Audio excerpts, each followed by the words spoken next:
Bonjour à toutes et tous, j'espère que vous êtes toutes et tous bien et aujourd'hui je reviens enfin sur Top Gun de Maverick, donc cette fois-ci réalisé par Joseph Kosinski, donc qui reprend ici le flambeau de Tony Scott, hélas décédé il y a quelques années. Alors avant d'enchaîner donc sur Maverick, un petit mot donc sur le premier film que j'ai découvert hier soir pour la première fois et ce fut un trip, ce fut un kiff. Voilà, je trouve que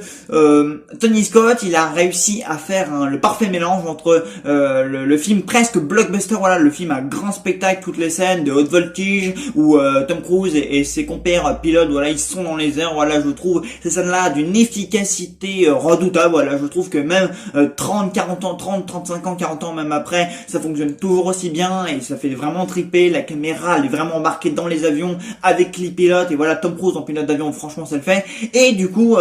donc comme je l'ai dit, donc toutes les scènes à grand spectacle, et c'est aussi un film très cool, c'est aussi un film très pop, typique années 80-90, voilà, quand Tom Cruise il fait l'abruti par exemple avec Kelly McGillis, voilà, donc même son histoire d'amour, bon, qui ne se creuse jamais vraiment, Tony Scott ne pousse jamais vraiment le cursus très loin avec cette histoire d'amour, voilà, il y a quelques scènes de romance et d'histoire sympa, voilà, mais vraiment, voilà, cette love story évidemment, donc typique donc des années 80-90, voilà, je trouve que Tony Scott il fait un bon mélange entre le film d'aventure presque blockbuster et le film cool, voilà, le film tranquille, le film pop, le film fun, voilà, quand Tom Cruise il s'éclate avec ses compères, notamment Val Kilmer. Donc voilà, pour moi Top Gun reste une valeur sûre et un film typique et un film très divertissant, grand spectacle de ces années-là. Voilà, donc pour moi,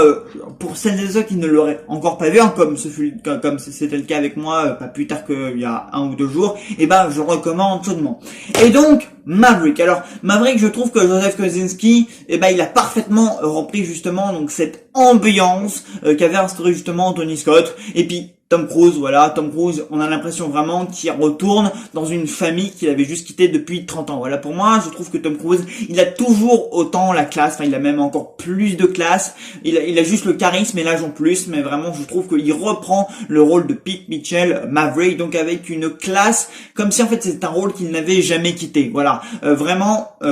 j'ai retrouvé le Tom Cruise qu'en fait je n'avais pas reconnu depuis plusieurs années. Voilà, le Tom Cruise qu'on avait connu peut-être dans Risky Business ou La couleur de l'argent, ou voilà, ou même des films où vraiment il a la classe, où vraiment il en impose, vraiment même des films un peu d'auteur genre Rain Man. Je trouve qu'on lui retrouve un peu cette classe là, voilà, quand il a la veste en cuir, les lunettes noires, voilà, la coupe au vent, voilà, quand il est sur sa moto qui a une petite musique bien typique des années 80-90 derrière. Je trouve vraiment qu'on retrouve un Tom Cruise qu'on n'avait pas revu depuis très longtemps. Et puis aussi, voilà, évidemment quand il a un laser, quand il est en mode film d'aventure, et ben je trouve qu'on y retrouve presque un Ethan Hunt à l'époque d'un Mission Impossible 1 ou alors d'un Mission Impossible 3. Enfin vraiment dans les premières Missions Impossibles, je trouve que voilà, en fait sa direction, comment il est dirigé ici, j'ai l'impression vraiment de retrouver un Tom Cruise entre Ethan Hunt à l'époque des Missions Impossibles de Brian De Palma, de John Woo et de J.J. Abrams, et vraiment des rôles qu'il avait par exemple dans Jerry Maguire, vraiment quand il avait cette classe et ce charisme assez juvénile encore à cette époque-là, mais vraiment je trouve qu'on retrouve un Tom Cruise très opérationnel et très à l'air des années 80-90, et ça fait vraiment plaisir. Voilà, moi ça me fait kiffer parce que vraiment moi je suis un très grand nostalgique. Voilà, moi je regrette vraiment cette époque de cinéma là, et je trouve vraiment que Tom Cruise renfile ce costume là avec une aisance, avec une facilité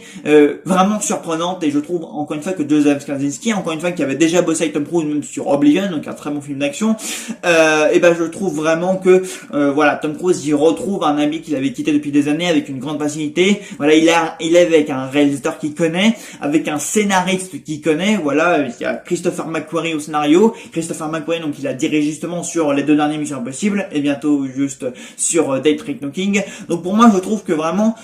Tom Cruise il est dans son élément. Voilà, il est dans un habit qui lui ressemble, dans un rôle qui lui ressemble, avec des gens qui lui sont familiers. Donc vraiment déjà on a une équipe qui se connaît et qui a l'habitude de bosser ensemble, et ça vraiment ça se voit. Voilà, il y a même cette parfaite scène, voilà, de football fight où avec le personnage aussi de Miles Teller et toute cette équipe, voilà, de nouveaux pilotes, où tu vois Tom Cruise, voilà, torse nu qui joue au football fight justement sur le sable, et c'est une scène pareil qui fait vraiment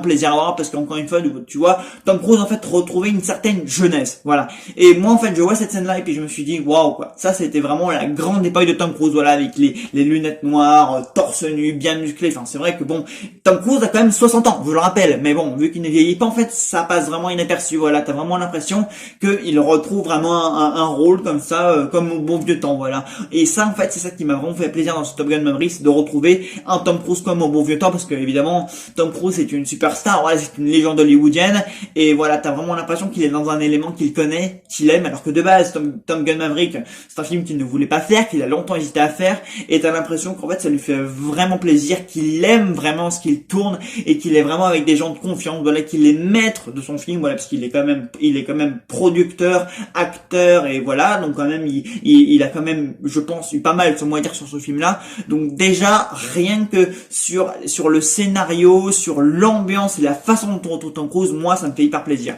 Ensuite sur cette principe, enfin sur la continuité du scénario, j'ai beaucoup aimé, voilà, le fait qu'on reprenne du coup donc l'histoire de la mort de Goose, voilà, donc le coéquipier de Tom Cruise qui était mort dans le premier Top Gun, et qu'on reprenne en fait donc cette histoire, et qu'en fait du coup Joseph Kosinski et les scénaristes du coup ils en fassent quelque chose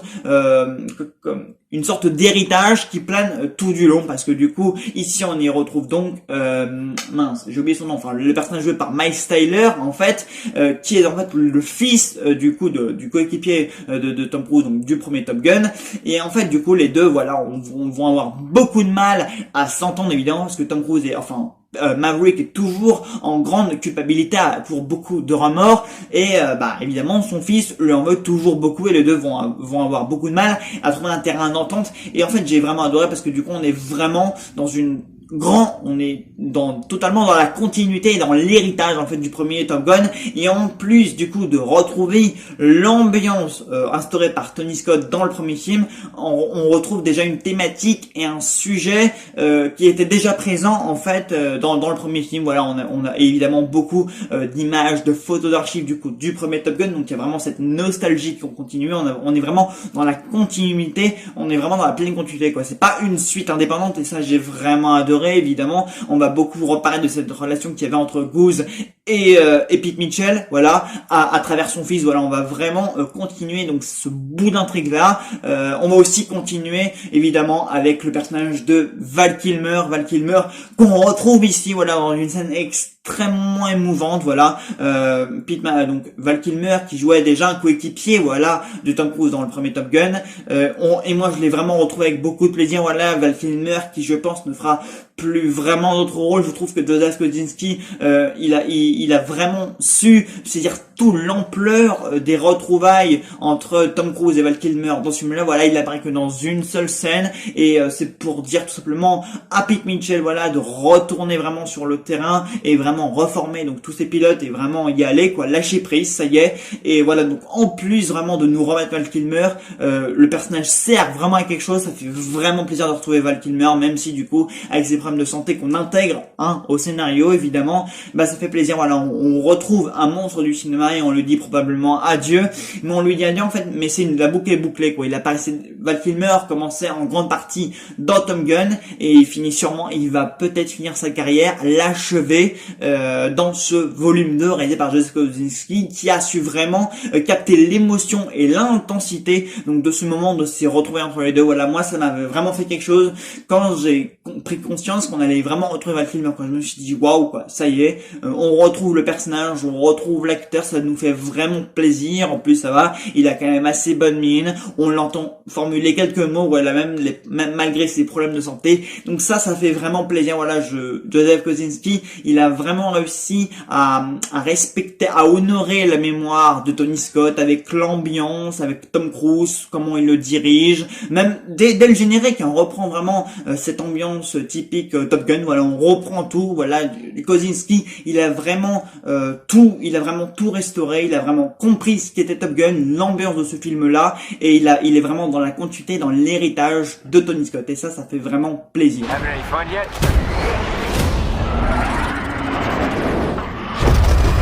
Concernant donc toutes les séquences de vol, donc le côté technique, donc le côté grand film d'aventure, sans toutefois imiter le blockbuster, parce que là on est vraiment sur de la qualité, sur du très très lourd, sur des scènes de vol de haute voltige, vraiment qui frôlent la perfection. J'ai rien à dire, voilà, ces caméras embarquées avec les pilotes dans les avions, tu sens qu'il y a une technologie, il y a eu une avancée technologique dans le cinéma, et même ça on en parle dans le film du coup, et Joseph Kosinski, tu sens que vraiment il se lâche quoi, il y va à mort, et tu sens que voilà, non seulement il prend un malin plaisir à de nouveau diriger Tom Cruise, voilà, qui dirige donc cette nouvelle élite Top Gun, mais voilà, tu sens vraiment ces scènes là, vraiment c'est de la qualité, c'est du très très lourd, et pendant plus de 2h15, 2h30 on en prend plein la gueule, c'est jouissif, c'est exaltant, c'est libérateur, ça nous en met vraiment plein la vue. Donc vraiment j'ai rien à dire quoi, voilà, on des séquences comme ça, elles durent longtemps, ça pousse vraiment le curseur très très loin. C'est juste formidable, c'est génialissime, vraiment, c'est toutes ces séquences-là, et même déjà le début, voilà, on nous remet un petit peu cette sauce-là, années 490, avec les avions qui atterrissent avec une musique en fond, sur un coup de soleil, c'est absolument magnifique, et même on a vraiment un climax prolongé avec ces avions-là contre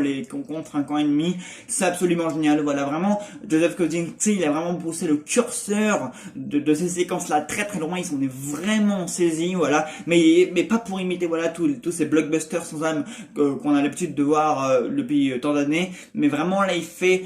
des séquences d'action et d'aventure de très très très haut niveau. Voilà, c'est les avions qui voltigent dans tous les sens, la caméra qui est embarquée, etc. On a peur pour les personnages, puis il y a une thématique évidemment avec le fils du coup de Goose, donc que Tom Cruise a pris dans ce film là, voilà, comme parce que du coup il y a un petit rôle de mentor, du coup il y a un petit passage de flambeau aussi par rapport encore une fois au premier film qui est extrêmement réussi et qui est développé et exploité en toute sa splendeur, même pendant ce climax. Voilà, il y a cette relation qui fonctionne très bien, qui prend tout son sens et tout son symbolisme au cours du final, et ça j'ai vraiment aimé. Donc oui, une suite réussie, pleinement ancrée dans l'essence du premier film. Tom Cruise opérationnel, Miles Taylor qui donne la réplique à Tom Cruise, vraiment chapeau. Des séquences de haute voltige de grande qualité qui envoient vraiment du très très lourd, vraiment juste pour ça, allez voir le film, c'est un gage de qualité, vraiment ce sont des séquences de très très grande qualité,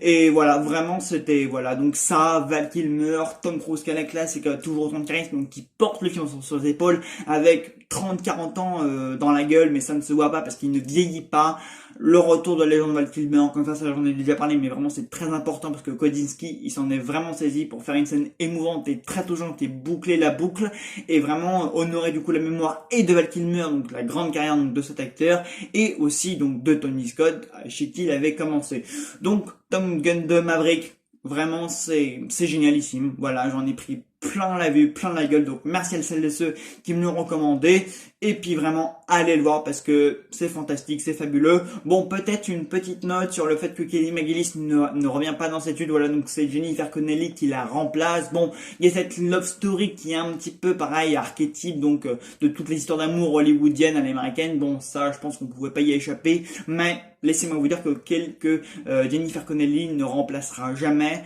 Kelly McGillis à mes yeux, voilà, parce que je préfère Kelly McGillis d'un point de vue nostalgique, parce qu'elle est plus belle, etc., même si Jennifer Connelly est magnifique. Voilà, bah écoutez, moi j'en ai fini, et puis on se retrouve très très vite pour une nouvelle vidéo. Salut à tous. Here we go. In 3, 2, 1.